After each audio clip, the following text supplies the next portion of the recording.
Hello there, Mary Farias here with 5 minutes is better than nothing of personal development. What are you doing with your extra 5 minutes today? You could be reading a page out of How to Study Napoleon Hill's Think and Grow Rich. We are in chapter 7 on organized planning, page 195. He says Wall Street, big business, capital predatory interests, or whatever name you choose to give the system which has given American freedom, represents a group of men who understand, respect, and adapt themselves to this powerful law of economics. Their financial continuation depends upon their respecting the law. Most people living in America like this country, its capitalistic system, and all. I must confess, I know of no better country where one may find greater opportunities to accumulate riches. Judging by their acts and deeds, there are some in this country who do not like it. That, of course, is their privilege. If they do not like this country, its capitalistic system, its boundless opportunities, they have the privilege of clearing out. Always there are other countries, such as Germany, Russia, and Italy, where one may try one's hand at enjoying freedom and accumulating riches, providing one is not too particular. America provides all the freedom and all the opportunity to accumulate riches that any honest person may require. When one goes hunting for game, one selects hunting grounds where game is plentiful. When seeking riches, the same rule would naturally obtain.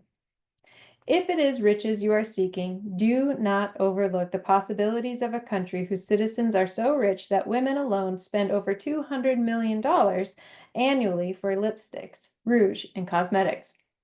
Think twice, you who are seeking riches, before trying to destroy the capitalistic system of a country whose citizens spend over $50 million a year on greeting cards with which to express their appreciation of their freedom. If it is money you are seeking, consider carefully a country that spends hundreds of millions of dollars annually for cigarettes, the bulk of the income from which goes only four major companies engaged in supplying this national builder of nonchalance and quiet nerves.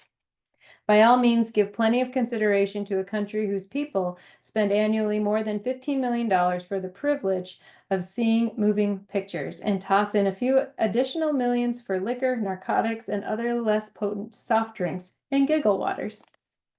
Do not be too big a hurry to get away from a country whose people willingly, even eagerly, hand over millions of dollars annually for football, baseball, and prize fights. And by all means, stick by a country whose inhabitants give up more than $1 million a year for chewing gum and another $1 million for safety razor blades. All right, his point is that we've got plenty of money around here in this country for having anything that we truly desire. Of course, his numbers are from 1937, and his chatter is about from 1937 about all of the political rhetoric and all that stuff. But at the same time, his entire point is that we have the opportunity and the freedom to spend dispensable income on lots of stuff. We can spend it on chewing gum. We can spend it on movies. We can spend it on rouge and lipsticks, he says. But at the same time, we have to remember that we have these opportunities to do this. And that is what his capitalistic ideas allow us to do. And that's what he's talking about.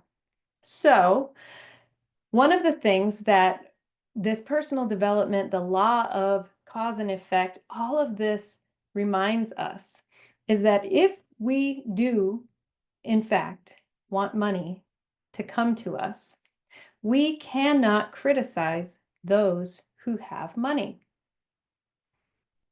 If we want money to come to us, we cannot criticize those who have money, because then we are criticizing the energy of money itself. We do not get to choose how anybody spends their own money, just like nobody can tell us how to spend our money. So when we can let go of that judgment concept and begin to see money as energy flowing in and out, then we can begin to give it all a level playing field and allow more of it to come to us. All right, that's all for today. I'll see you tomorrow.